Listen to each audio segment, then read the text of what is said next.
Mrs. Albright laughed, a cold, brittle sound, as she shoved the small girl towards the door. "Stealing a spoon of milk? Get out." Lily, trembling, whispered, "Daddy will be home." What happened next made Mrs. Albright's cruel smile freeze forever. Arthur Sterling stepped out of the private jet, the hum of its engines still vibrating in the cool evening air. A familiar weariness etched onto his handsome, angular face. The deal, a colossal merger that would reshape the tech landscape, was finally done, securing another fortress in his formidable empire.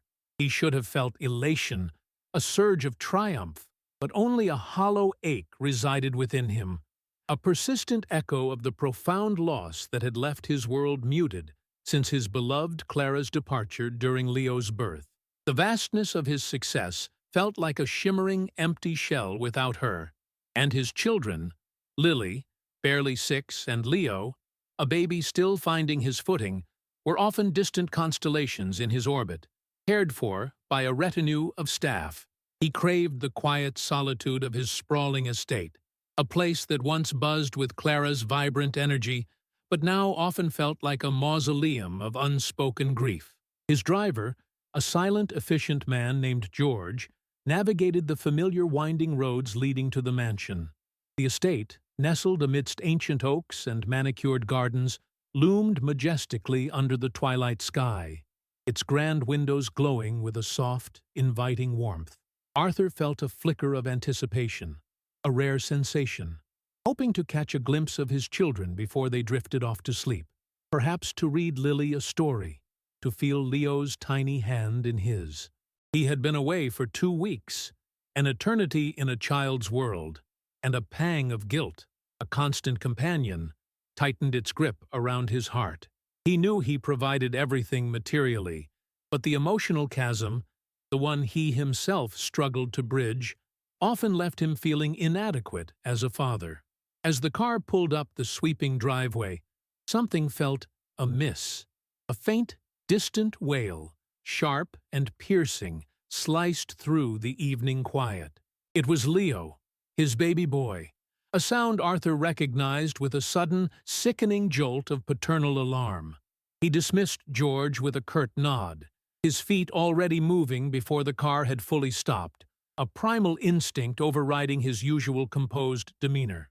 The grand oak door, usually secured, stood ajar, letting out a sliver of light and the undeniable sound of a child's distressed cry, now joined by a smaller, muffled sob. The air inside felt heavy, charged with an unspoken tension, far removed from the serene calm he expected.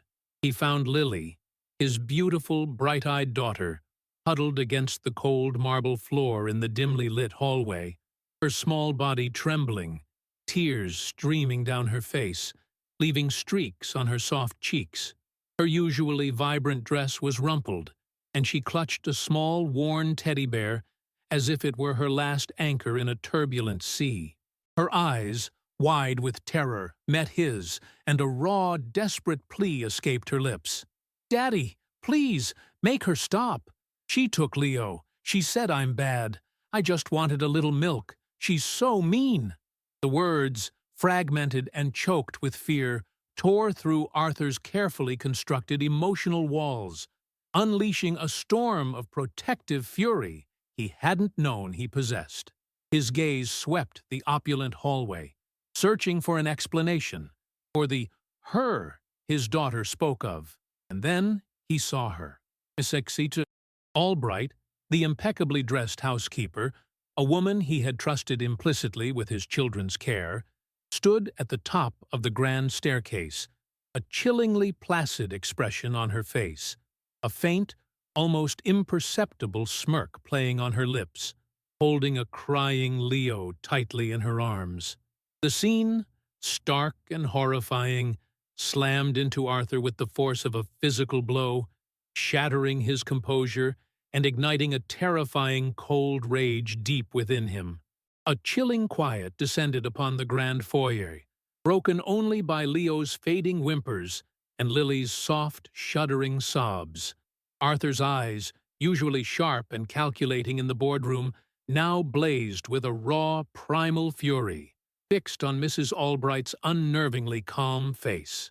Every fiber of his being screamed for immediate action, for the protection of his precious children, yet a part of him, the part still reeling from the shock, struggled to reconcile the image of this woman, so meticulously composed, with the terror etched on Lily's small features.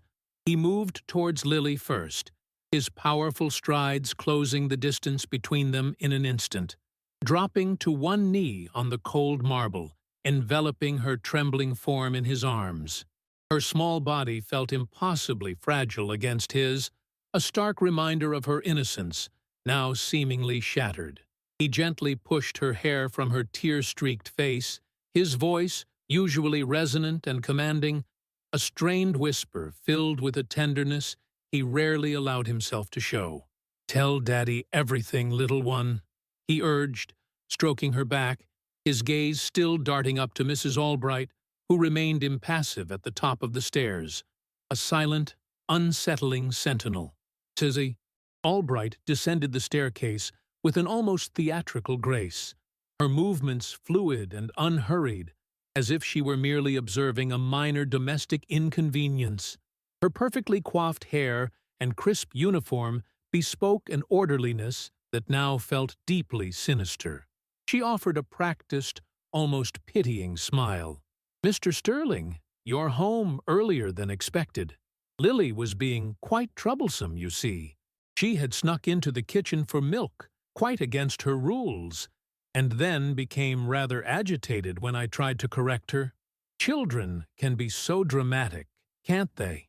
Her voice, usually soft and reassuring, now had an edge of condescension that grated on Arthur's nerves, making the cold rage inside him solidify into a hard, dangerous resolve.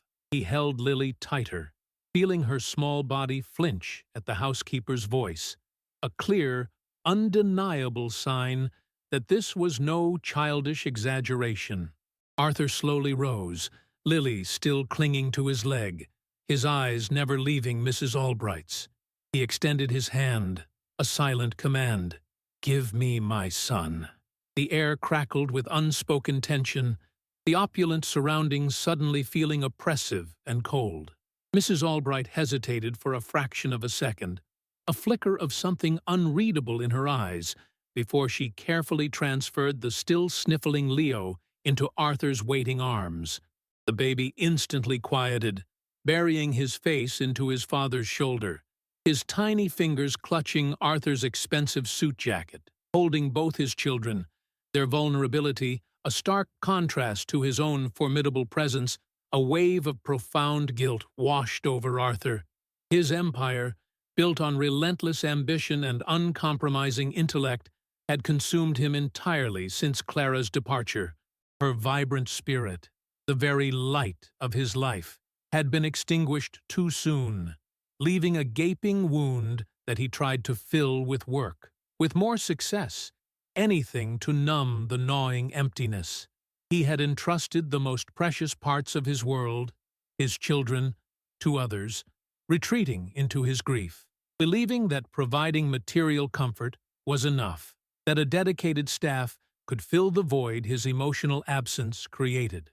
Mrs. Albright, with her impeccable references and seemingly boundless devotion, had appeared as a godsend, a pillar of stability in his shattered household.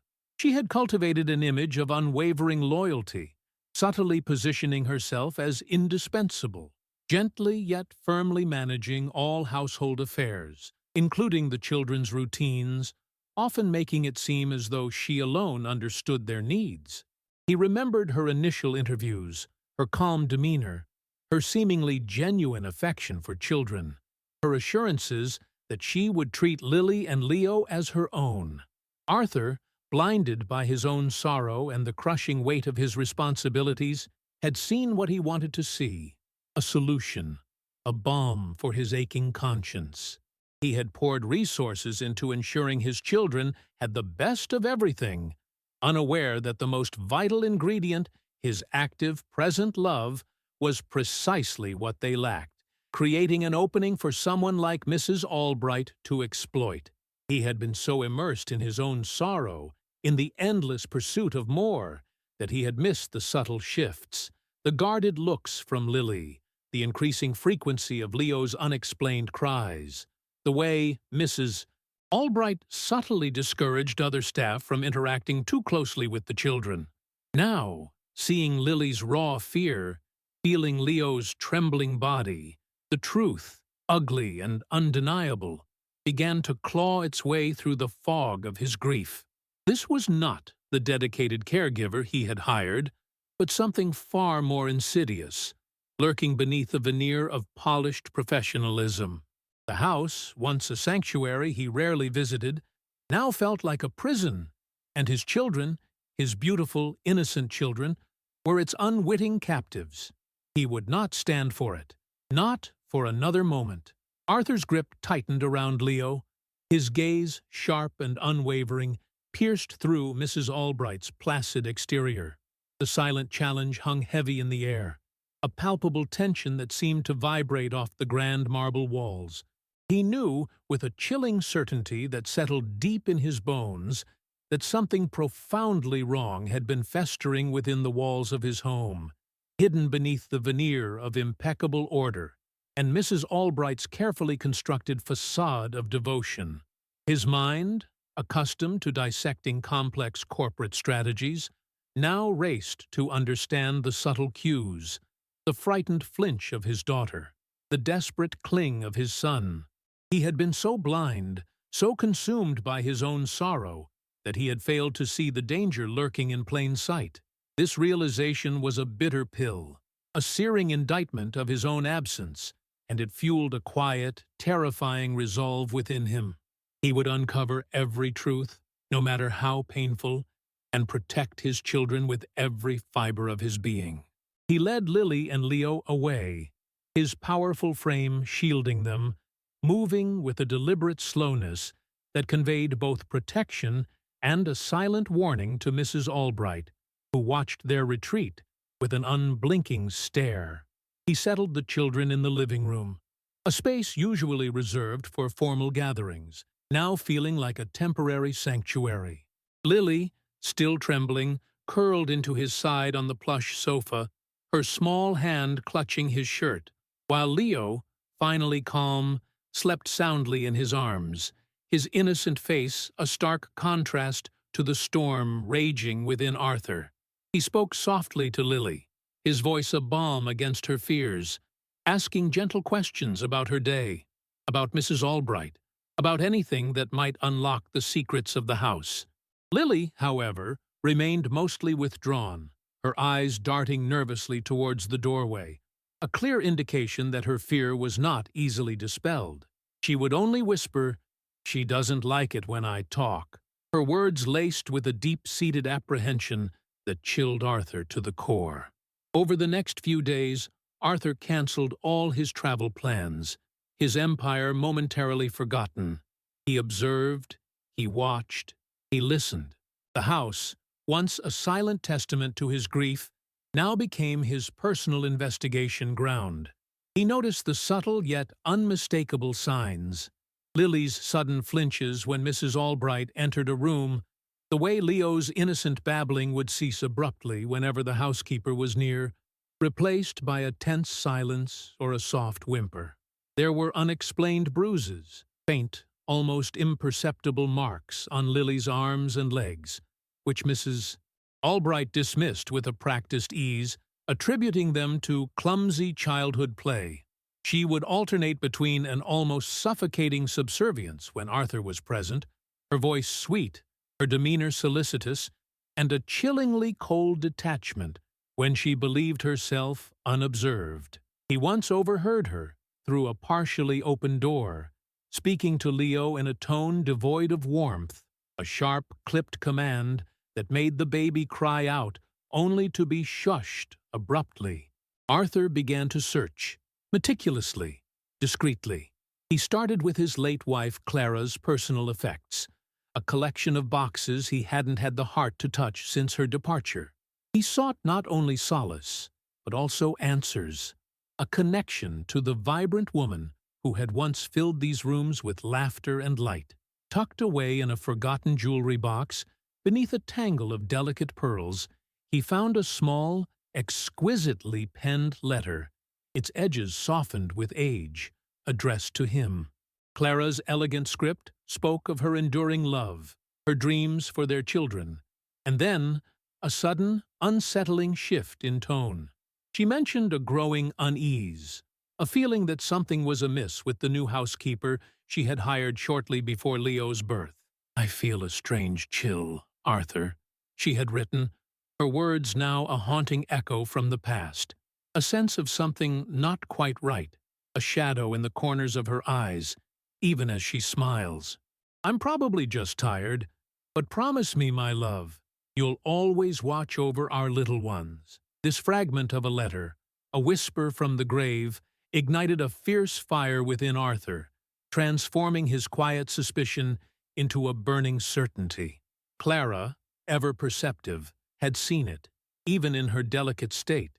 He had been too late to protect her from that unease, but he would not be too late to protect their children from the shadows she had glimpsed. Arthur's discovery of Clara's letter was like a key turning in a rusted lock, unlocking not just a forgotten memory, but a fierce, protective instinct that now consumed him.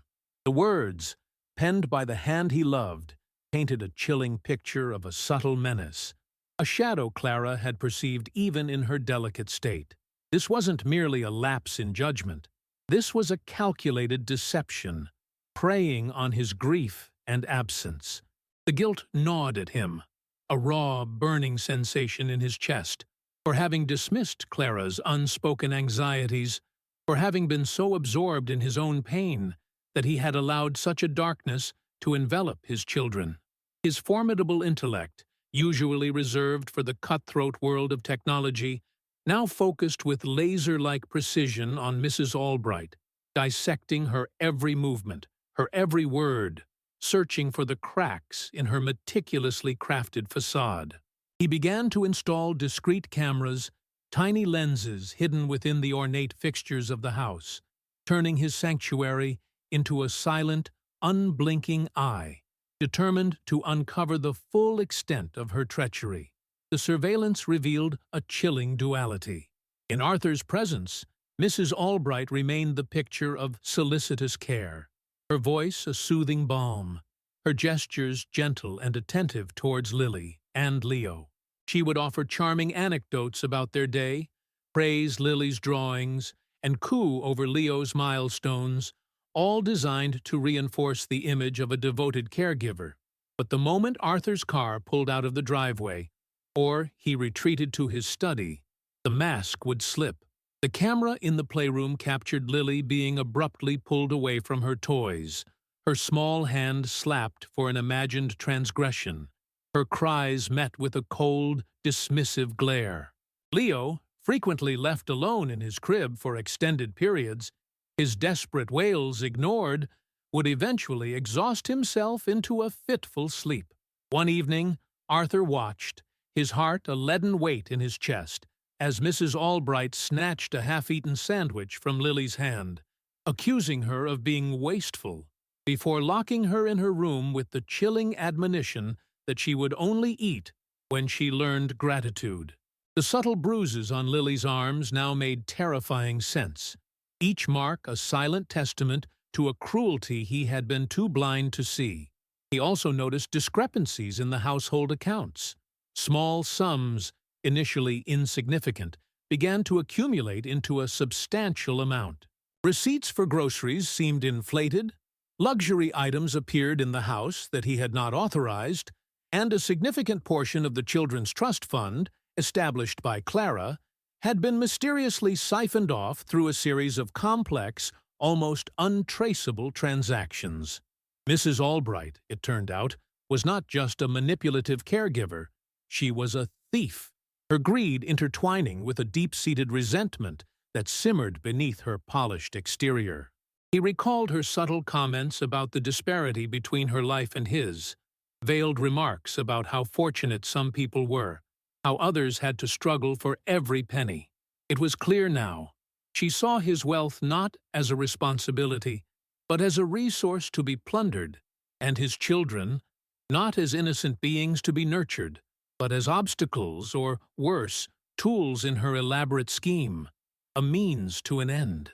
Arthur made a conscious effort to reconnect with his children, to mend the emotional chasm his grief had carved. He spent his evenings reading to Lily, letting her choose stories filled with brave heroes and magical creatures, slowly coaxing smiles from her fearful face. He would hold Leo for hours, rocking him gently, singing soft lullabies that Clara used to sing, feeling the fragile weight of his son in his arms, a profound connection blossoming where emptiness had once resided. During these quiet moments, Lily, emboldened by his constant presence and unwavering tenderness, began to open up, her small voice hesitant at first, then gaining strength. She spoke of Mrs. Albright's locked doors, her whispered threats, the way she would tell them that Daddy was too busy to love them, that he didn't care. The revelations were like daggers to Arthur's soul, each word a painful reminder of his unwitting complicity in their suffering. He promised Lily, his voice thick with emotion, that he would never leave them again, that he would protect them, no matter what, a vow made with every fiber of his being. One night, Arthur decided to set a trap. He left a valuable antique locket, a family heirloom, prominently displayed on his dresser, knowing Mrs. Albright's penchant for late-night inspections of his study and personal quarters. The hidden camera in his room captured her entering stealthily after midnight, her eyes immediately drawn to the shimmering object. Her fingers, usually so precise, trembled slightly as she picked up the locket, slipping it into her uniform pocket, with a triumphant, almost predatory glint in her eyes. The cold, hard evidence solidified Arthur's resolve. This was not merely about protecting his children from emotional and physical neglect. It was about exposing a calculated criminal, a woman who had systematically abused his trust and his family. The confrontation was inevitable, but Arthur knew he needed more than just his word. He needed an airtight case, undeniable proof to ensure that Mrs. Albright would face the full consequences of her actions, and that his children would finally find justice and peace. The weight of the evidence, meticulously gathered and now undeniably damning, settled upon Arthur Sterling with a grim finality. His initial rage had cooled, replaced by a steely, focused determination that was far more dangerous. He was no longer the emotionally detached mogul, lost in his grief. He was a father, raw and resolute, preparing for battle. He knew that confronting Mrs. Albright without proper preparation would be a disservice to the justice his children deserved. His formidable intellect, usually deployed in the cutthroat world of corporate takeovers, was now entirely dedicated to dismantling the intricate web of deceit spun within his own home. He engaged a team of legal experts, discreetly yet swiftly, providing them with the hidden camera footage, the financial discrepancies, and Clara's haunting letter, each piece a damning indictment of Mrs. Albright's calculated cruelty and greed. He wanted an airtight case, one that would ensure she faced the full, unyielding force of the law, leaving no room for escape or denial. The air in the grand estate became thick with unspoken tension, a palpable unease that even the children seemed to sense. Arthur ensured Lily and Leo were cared for by a temporary, trusted nanny, a kind, elderly woman who had worked for Clara years ago and whose gentle presence offered a much-needed balm to their fragile spirits. He chose the living room, a space that had once echoed with Clara's laughter, for the confrontation.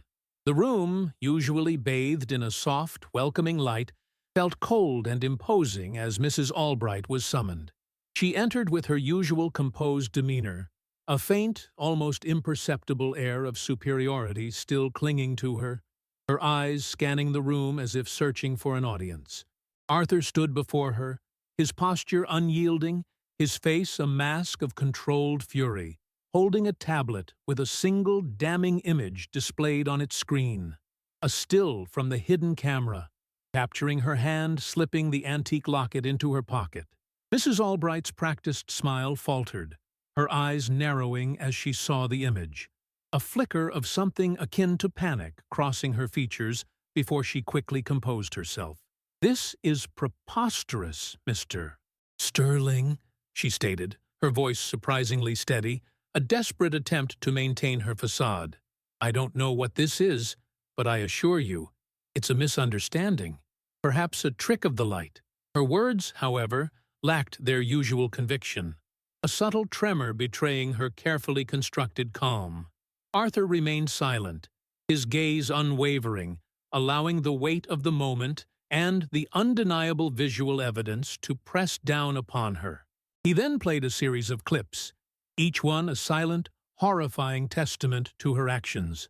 Lily's cries ignored, Leo left alone for hours, the swift, cold slap to Lily's hand, the stolen sandwich, the cruel words whispered in the dark. The grand room, usually a sanctuary of refined quiet, was filled with the sounds of his children's suffering, amplified and raw. As the final clip faded, a chilling silence descended, broken only by Mrs. Albright's ragged breathing. Her face, once a picture of immaculate composure, began to contort, the mask finally shattering. Her eyes, usually so placid, now blazed with a mix of fear and a deep-seated, venomous resentment. "This is what you get," she spat, her voice rising, raw and unbridled, abandoning all pretense. "You and your pampered children, living in this gilded cage, with everything handed to you. While others struggle, others work their fingers to the bone. You wallow in your endless wealth, oblivious to the world outside." She gestured wildly around the opulent room, her contempt overflowing. "You were never here, Mr. Sterling! Always chasing another deal, another million, and that sickly wife of yours, always so frail, so delicate, leaving you with these burdens." She paused, taking a gasping breath, her eyes fixed on Arthur with an almost maniacal intensity. "I deserved more than to clean up after your broken life. I deserved a share of this, of what you so carelessly flaunt.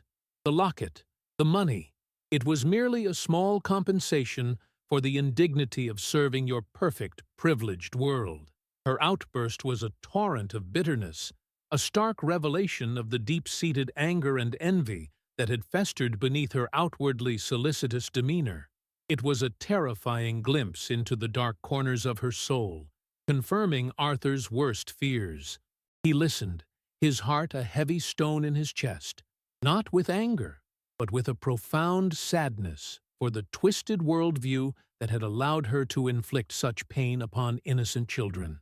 He knew then, with absolute clarity, that his silence, his grief-induced absence, had inadvertently created the very space for this malice to thrive. But that era was over.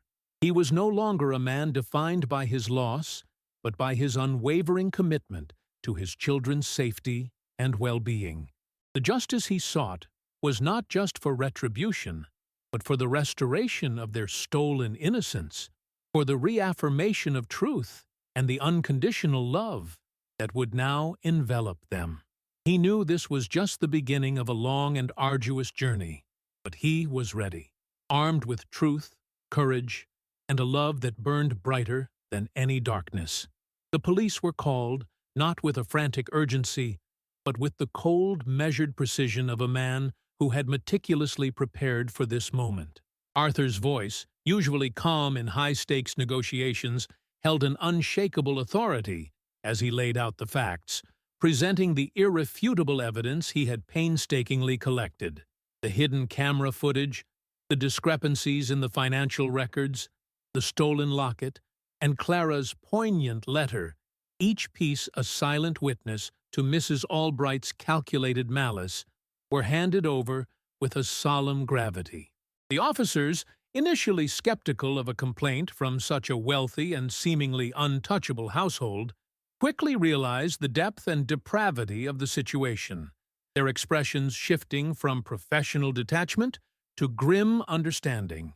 Mrs. Albright, her earlier defiant rage now curdled into a simmering fear, was taken into custody, her protests and renewed accusations against Arthur falling on deaf ears, overshadowed by the undeniable truth now laid bare. The silence that descended upon the grand estate after her departure was not one of peace, but of a fragile, trembling relief, a quiet storm finally passing, leaving behind a profound emptiness that yearned to be filled with healing. For Arthur, the days that followed were a blur of legal consultations, police statements, and the daunting task of explaining, in gentle, child-friendly terms, what had happened to Lily.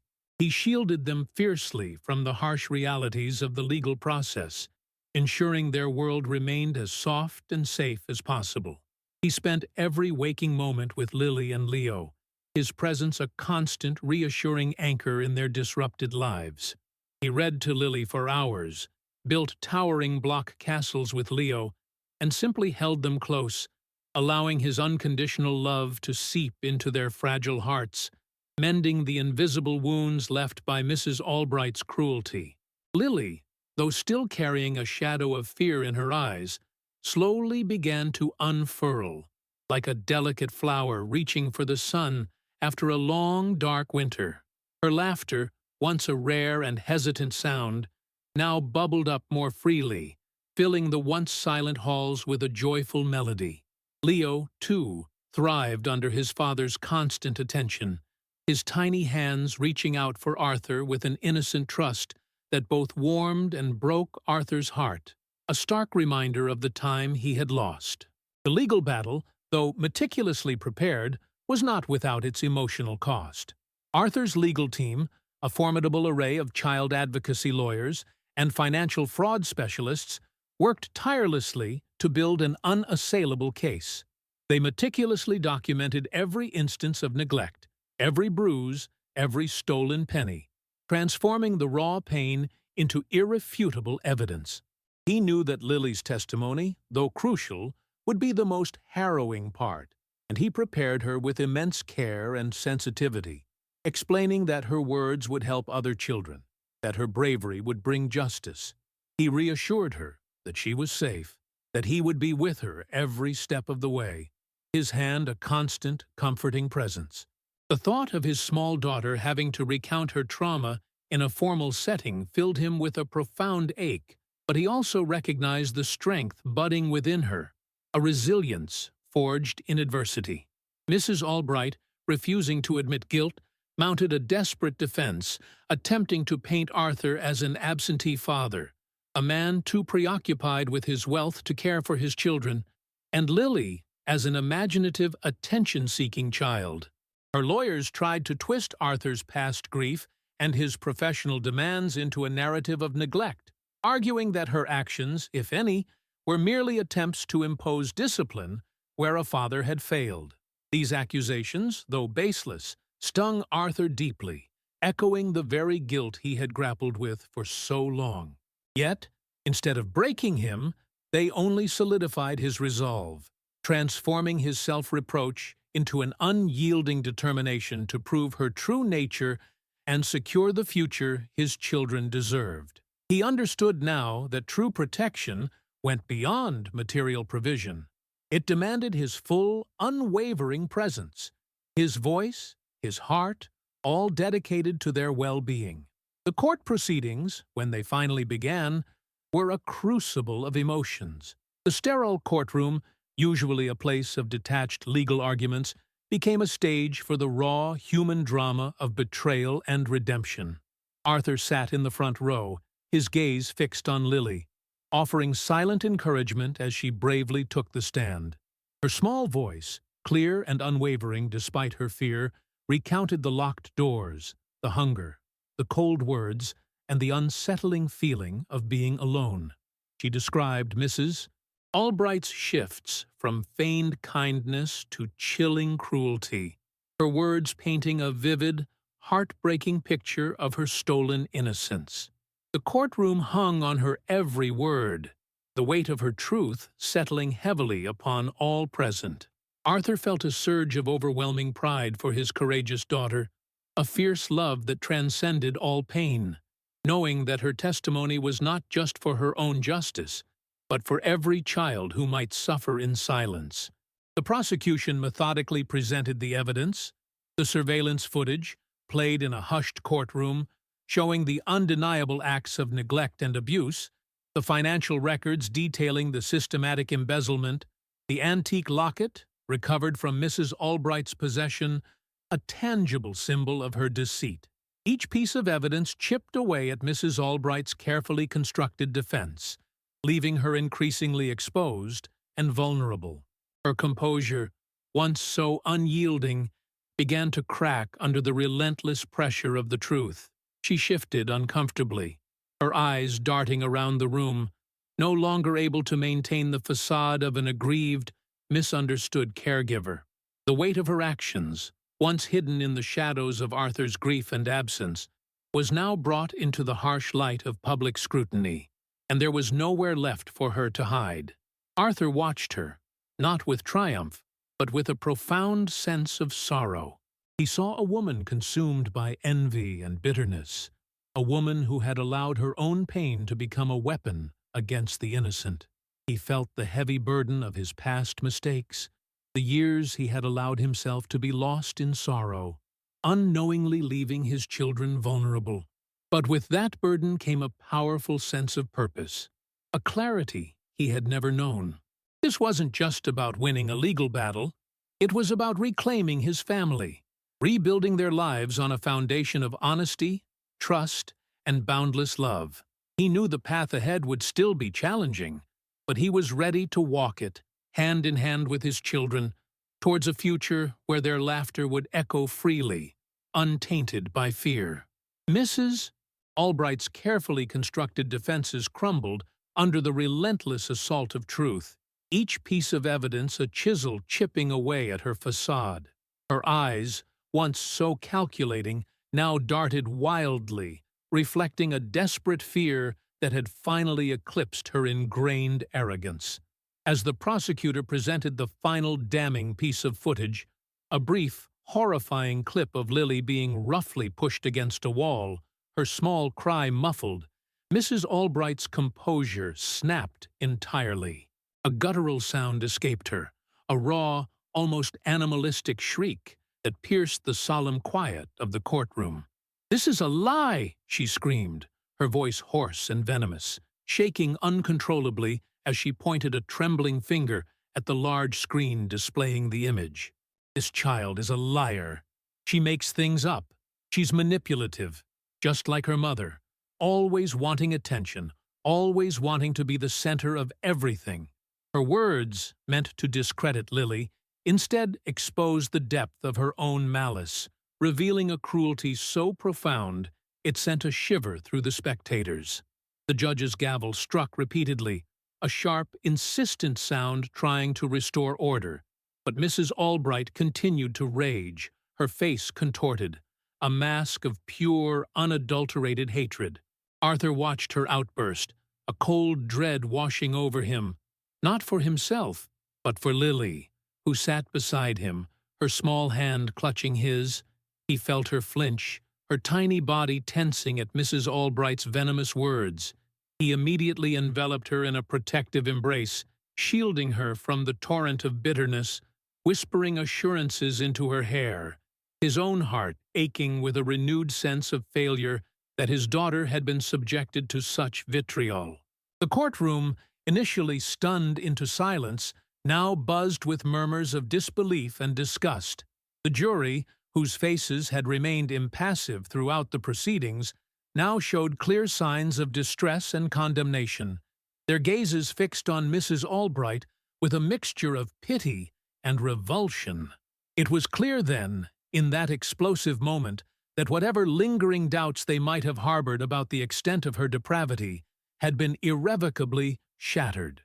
Her own words, her unbridled fury, had become the most potent evidence against her, sealing her fate more effectively than any legal argument. The final arguments were swift, almost perfunctory. the outcome now seemingly predetermined. The prosecution, with dignified brevity, recounted the systematic abuse, the calculated theft, and the profound breach of trust, painting a picture of a woman consumed by envy and a chilling lack of empathy. They spoke of Lily's courage, of Arthur's unwavering fight for justice, and of the sacred duty to protect the innocent.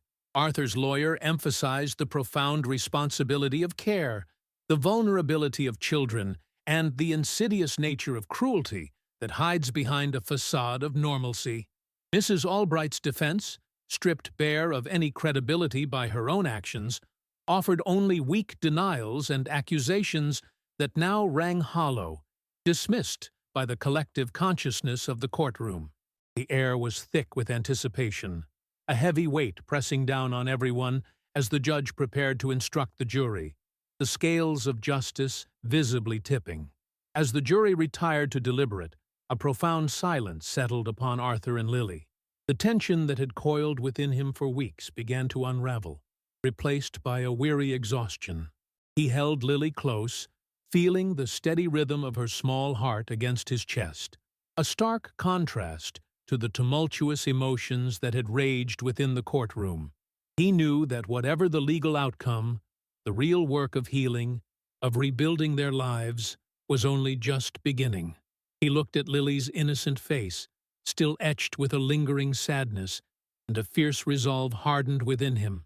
He would dedicate every fiber of his being to ensuring her happiness, to nurturing her spirit, and to filling her world with the boundless love she deserved. He had been lost in his own grief for too long, but now he was found, anchored by the unwavering love for his children, a love that promised a future far brighter than the shadows of the past. The wait was agonizing, each minute stretching into an eternity. Arthur tried to distract Lily, pointing out the intricate carvings on the courtroom walls, inventing stories about the people in the portraits, anything to keep her mind from the heavy implications of the moment. When the bailiff finally announced the jury's return, a collective gasp rippled through the gallery. Arthur felt Lily's hand tighten in his, her small body trembling slightly. He squeezed her hand, offering a reassuring smile, though his own heart pounded a frantic rhythm against his ribs. The foreman stood, his voice clear and resolute as he delivered the verdict, each word a hammer blow against the lingering darkness that had enveloped their lives. Guilty. The word echoed through the hushed courtroom, a definitive pronouncement that brought with it a wave of profound, almost unbearable relief. Justice, slow and arduous, had finally arrived. Mrs.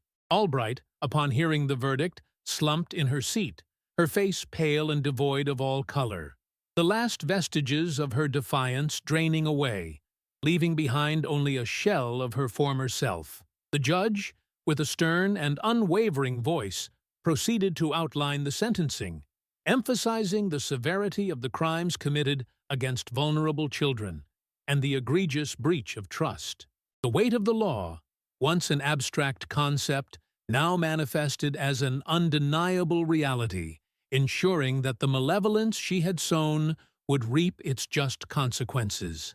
Arthur held Lily even tighter, a silent tear tracing a path down his cheek, not of sorrow, but of a profound, liberating release. The long nightmare was finally over. The path forward would not be without its challenges, but the first, most crucial step had been taken. The truth had prevailed, and the promise of a future filled with love and healing now stretched before them, a canvas waiting to be painted with colors of joy and renewed hope. 2 years later, the grand estate, which once echoed with a quiet melancholy and unseen shadows, had transformed into a vibrant sanctuary of light and laughter. The formal gardens, once meticulously maintained by the staff and rarely enjoyed, now bore the joyful marks of Arthur's newfound passion for gardening. With Lily's small hands often helping him plant colorful flowers, her giggles mingling with the rustling of leaves, Leo, a robust and curious 4-year-old, chased butterflies across the manicured lawns, his innocent cries of joy filling the air, a stark contrast to the whispers that once haunted the hallways. Arthur, no longer consumed by the relentless pursuit of corporate dominance, had found a deeper and more meaningful success in the simple, everyday moments of fatherhood. His mornings began not with market reports, but with Lily's stories of her dreams, and Leo's insistent demands for a piggyback ride, his heart overflowing with a love that felt boundless and restorative. The family now shared every meal. The dining room, once a cold expanse, now a warm hub of conversation and connection. Arthur listened intently to Lily's account of her day at school, offering gentle guidance and unwavering support, ensuring her voice was always heard and valued. He taught Leo how to hold a spoon, patiently cleaning up spills, embracing every messy and beautiful aspect of raising his children. The scars of the past, though not entirely erased, had faded, replaced by the vibrant tapestry of a family rebuilt through truth, courage, and an unconditional love that permeated every corner of their lives. Mrs. Albright's name was rarely mentioned, a ghost banished by the overwhelming presence of joy and security. Her punishment a silent assurance that justice, though hard to achieve, always prevails. Arthur thought often of Clara, knowing she would be proud of the home they had created, a testament to enduring love and the resilience of the human spirit. He looked at his children, their faces shining with happiness, their eyes reflecting the pure trust they now placed in him, and understood that his true wealth was not measured in corporate empires, but in the innocent laughter that echoed through his home, in the secure embrace of his children, and in the deep, unwavering love that bound them together. The journey had been arduous, marked by pain and revelation, but it had led him to this sacred place of profound connection and purpose. His story, their story, became a silent testament to the enduring power of truth, the unwavering courage of a child, and the transformative force of a father's love, proving that even in the darkest times, the light of goodness will always find a way to shine. What would you do to protect the innocence of a child, to heal a broken spirit, to defend the truth against the darkest lies? How far would you go to secure justice, and what depths of love would you plumb to rebuild a life shattered by cruelty? Share your thoughts and join the conversation, because every child deserves a world filled with safety, love, and unshakable hope.